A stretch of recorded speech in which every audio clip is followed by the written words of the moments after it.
आज आपको बताऊंगा आईटीबीपी ड्राइवर भर्ती 2017 के बारे में। दोस्तों, कुछ दिनों से मैंने ये देखा है कि आईटीबीपी के बारे में काफ़ी कमेंट करे जा रहे हैं, तो आप इस वीडियो को पूरा देखना, समझने की कोशिश करना और उसके बाद में जो आपके मन में सवाल हो या गाली गलौच हो वो कमेंट में आराम से कर देना। पहले वीडियो को पूरा देखना। वो बंदे भी देखना जिनका सिलेक्शन हो चुका है, और वो भी सोचना जो उनको कमेंट करके ये बोलते हैं कि भर्ती कब आई थी, नहीं आई, तेरा हुआ क्या। सबको ये वीडियो देख के और सोच के उसके बाद में मेरे कमेंट करना। और जो गाड़ी, जिस बंदे को गाड़ी बकनी हो ना सिलेक्टेड बॉय को, वो बक सकता है आराम से। और आज मैं आपको एक बात बता देता हूँ कि आईटीबीपी ड्राइवर भर्ती 2017 थी, उसकी ज्वाइनिंग अभी जुलाई तक नहीं होगी। क्यों नहीं होगी और कब ये भर्ती आई थी, इसकी पूरी प्रक्रिया आपको बताता हूँ। दोस्तों, 2017 में इसकी विज्ञप्ति आई थी दिसंबर के महीने में, और 2018 में इसके फॉर्म लगे थे। 2019 की जनवरी के मंथ में इसके फिजिकल हुए थे। फिजिकल होने के बाद में 2020 की जनवरी को ही इसकी रिटर्न हुई थी। अब रिटर्न होने के बाद में लॉकडाउन चल गया था, लॉकडाउन के चलते इसका कुछ नहीं हुआ। फिर 2021 में इसका ट्रेड हुआ, और के बाद में डॉक्यूमेंट्स दोनों साथ में हुए।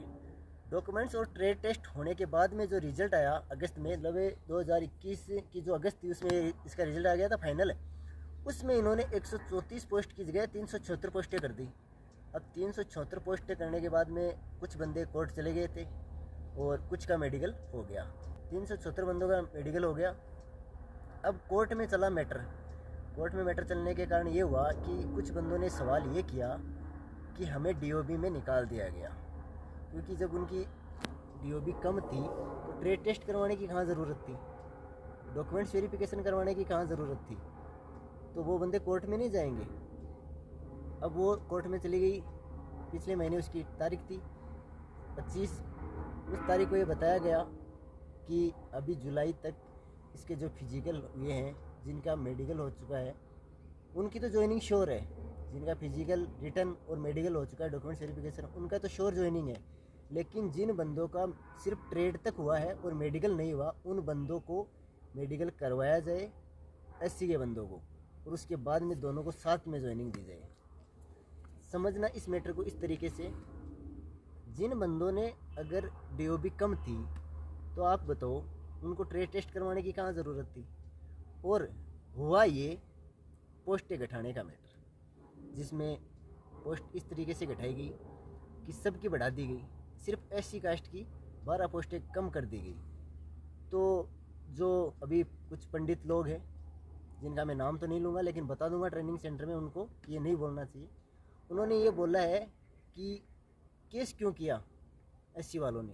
तो क्या अगर जनरल की पोस्टें कम हो जाती तो जनरल वाले नहीं करते? ओबीसी की पोस्टें अगर 14 से 8 हो जाती तो क्या जनरल ओबीसी वाले केस नहीं करते?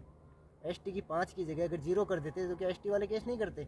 उसी हिसाब से एससी वालों की जो 68 पोस्ट थी वो घटाकर 56 कर दी गई, उसके रीज़न से ये केस हुआ था।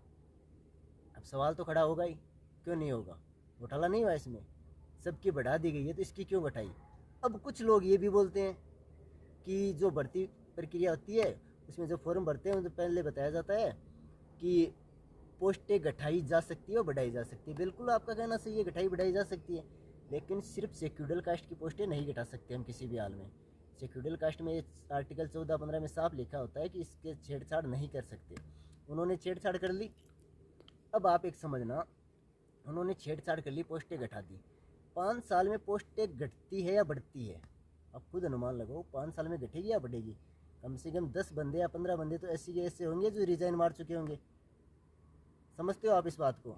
ये समझना आप, अगर ओबीसी की 87 पोस्ट बढ़ चुकी है, जनरल की 142 बढ़ चुकी है, एसटी की 23 बढ़ चुकी है, तो क्या एससी की कम कैसे हुई? एससी के लोगों ने रिजाइन नहीं दिया, या रिटायरमेंट नहीं हुई है, या किसी वजह से छोड़ी नहीं नौकरी? उसकी भी तो बढ़नी चाहिए ना, क्यों नहीं बढ़ी? इसलिए आप ये बता रहे हो ना कि फॉर्म में लिखा हुआ होता है कि पोस्टें घटाई व बढ़ाई जा सकती है। बिल्कुल घटाई व बढ़ाई जा सकती है पोस्टें, ना कि शेड्यूल कास्ट की पोस्टें। सभी पोस्टों में बढ़ोतरी की जा सकती है, घटाई नहीं जा सकती कभी भी। इसलिए कोर्ट केस में है। कोर्ट में जो केस है वो 4 बंदों ने लगा रखा है। उन 4 में टोटल 20 बंदे को ग्रुप है, और उन 20 का जब मेडिकल होगा उसके बाद में ही सबकी ज्वाइनिंग होगी, तब तक कोई ज्वाइनिंग नहीं होगी। कुछ 2-4 बंदों का मेरे पास भी कमेंट आया था, फ़ोन भी आया कि ये एससी वाले लड़के हैं, भीख मांग रहे हैं। उनका नंबर नहीं आया तो। अरे भाई भीख नहीं मांग रहे, वो अपना हक मांग रहे हैं।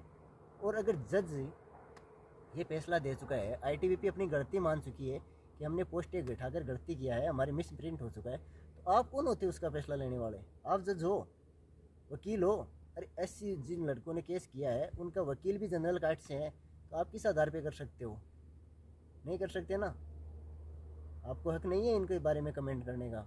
और उनके आस पड़ोसी, कुछ लड़कों के फ़ोन आए मेरे पास कि हमारे आस पड़ोसी ये बोल रहे हैं कि यार तेरा तो हुआ ही नहीं, तो कब जाएगा? यार चला जाएगा जब जाएगा तभी। आपके प्रॉब्लम है क्या? आपने उनको खर्चा दिया है क्या? आपने पढ़ाया है उनको? नहीं पढ़ाया ना, तो वो चला जाएगा जब जाएगा तब। आपके प्रॉब्लम कहाँ हो रही है? ये तो हुआ नहीं कि आपसे 5 लाख रुपए लिए उन्होंने तैयारी के नाम पे, तैयारी कर ली, उसने खा लिया और अब आपको दे नहीं रहा है। या ये कहा था कि नौकरी जाने के बाद पैसे दे दूंगा? नहीं कहा ना, तो चला जाएगा। आप कौन से पैसे मांगते हो? आप ये तो नहीं बोलते कि ये लो 2 लाख रुपए दिल्ली पुलिस की ड्राइवर की भर्ती आ रही है तो तैयारी कर, उसके बाद अंदर लग जाना, फिर हमें दे देना। आप यार उनका मनोबल क्यों तोड़ते हो? घर बैठे अपने माँ बाप का खा रहे, आपका तो नहीं खा रहे ना। और आईटीबीपी ड्राइवर भर्ती 2017 में जो आई थी वो श्योर आई थी, और उसका फिजिकल, मेडिकल, रिटर्न सब कुछ हो चुका है। सिर्फ कुछ बंदों का, 20 बंदों का रहा है जिन्होंने रीट लगा रखी है, उनका भी जल्द होगा और ज्वाइनिंग जुलाई तक हो जाएगी। अभी कोर्ट का फैसला क्या आया है वो मैं बता दूं। किसी की पोस्टें घटा दी गई थी, दिल्ली हाई कोर्ट में केस किया गया था कि सारी पोस्टें क्यों घटा दी गई। तो आईटीबीपी ने ये कहा कि पोस्टें घटाई नहीं, कि मिस प्रिंट हो गई। तो जज ने कहा कि मिस प्रिंट आपसे क्यों हो गया, इसके लिए उसने जवाब मांगा, जवाब उन्होंने दिया है। अब उन्होंने ये कहा है कि जिन बंदों का अभी नहीं हुआ है उनका होगा, मेडिकल करवाया जाएगा, उसके साथ ज्वाइनिंग दे दी जाएगी। अब एक नीरज नाम के बंदे ने ज्वाइनिंग पे रोक लगा रखी है, स्टे लगा रखी है। तो जो अदर बंदे हैं जिनका सिलेक्शन हो चुका है, मेडिकल हो चुका है, उनको प्रॉब्लम हो रही है। यार क्यों प्रॉब्लम हो रही है? आप ये प्रॉब्लम करते क्यों? रीज़न क्या है प्रॉब्लम का? अगर उसका नीरज का हो जाता और आपका नहीं हुआ तो क्या करते आप कोर्ट में नहीं जाते? आपकी जलन नहीं होती? अब जलन क्यों हो रही है? वो अपना हक मांग रहे हैं, हम भी अपना हक मांग रहे हैं। हम तो ये करेंगे एससी की पोस्ट क्यों घटाई? अगर आप ये बात ध्यान में रखना, जज ने जो कहा है वो मैं आपको ऑर्डर में दिखा दूंगा। उन्होंने ये कहा है कि या तो एससी की पोस्टें कम होनी नहीं थी, गलती सुधार लेगी आईटीबीपी, अगर गलती नहीं सुधारती है तो भर्ती प्रक्रिया निरस्त की जाएगी। अब आपकी बेइज्जती अभी नहीं हो रही है, आप तो 4 महीने की सैलरी देख रहे होगी, 4 महीने पहले ज्वाइनिंग मिल जाएगी तो सैलरी आ जाएगी, लेकिन उन बंदों के तो भविष्य का सवाल है ना, वो कहाँ जाएंगे? इसलिए आप अपनी ज्वाइनिंग की जल्दबाजी के चक्कर में भर्ती निरस्त न करवाए तो ही अच्छा है। और भर्ती प्रक्रिया ऐसे है कि आईटीबीपी बिल्कुल 1% भी भर्ती निरस्त नहीं करेगा, क्योंकि आप 20 बंदों के चक्कर में निरस्त नहीं करने वाली है। वो इन 20 बंदों को मेडिकल करवाएगी, साथ में ज्वाइनिंग करवाएगी, उसके बाद में भर्ती प्रक्रिया आगे चलेगी। ये नहीं है कि इनको ज्वाइनिंग रोक दे और आपको ज्वाइनिंग दे दे, उसके बाद में अगस्त में इनको भर्ती निरस्त करनी पड़े। कोर्ट ने साफ लिखा है कि अगर ज्वाइनिंग दे भी दी तो भर्ती निरस्त हो जाएगी, इसलिए ज्वाइनिंग रुकी हुई है। इसलिए अपने आप को सहम से रखे, और जो गलत कमेंट करते हैं वो उनको न करे, मेरे कमेंट पे कर देना। जो गाड़ी निकालनी है मुझे निकाल देना, जो करना है वो कर लेना।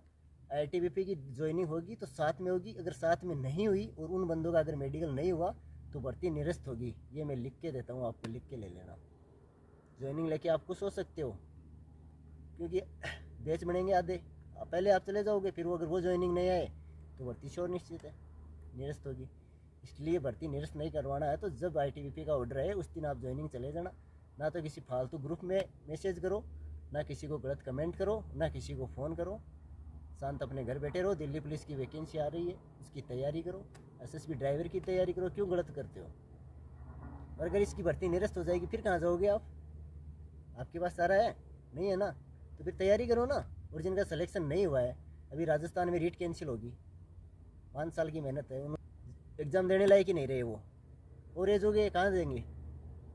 नहीं देंगे ना। कईयों की ज़मीनें बिक गई, पटवार अभी कोर्ट में चली गई, आर्मी की भर्ती नहीं हुई, निरस्त हो गई, उसमें आप क्या करोगे? तो इसका तो मेडिकल हो गया है, आपको पता है श्योर की ज्वाइनिंग आएगी, तो फिर क्यों टांग अड़ाई कर रहे हो?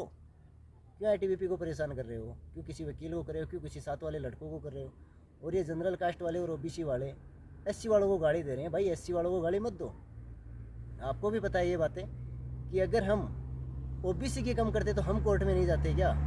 जनरल की कम करते तो क्या जनरल कोर्ट में नहीं जाती? आप समझते हो इस बात को? अगर समझते हो तो ये समझो कि 80 वालों ने जो केस किया है वो भी सही किया है।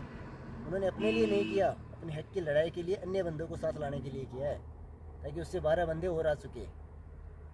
इसलिए संयम बनाए रखे। ज्वाइनिंग है वो जुलाई तक आ जाएगी, और जिनका मेडिकल हो चुका है वो तो अपने आप घर शांति से रहे, किसी केस के लपड़े में ना पड़े। और जिनका मेडिकल नहीं हुआ है 15-20 बंदों का, उनका मेडिकल जुलाई से पहले हो जाएगा, ये श्योर है। और 24 अगस्त 2022 से पहले सबकी ज्वाइनिंग आ जाएगी। धन्यवाद। जय हिंद, जय भारत।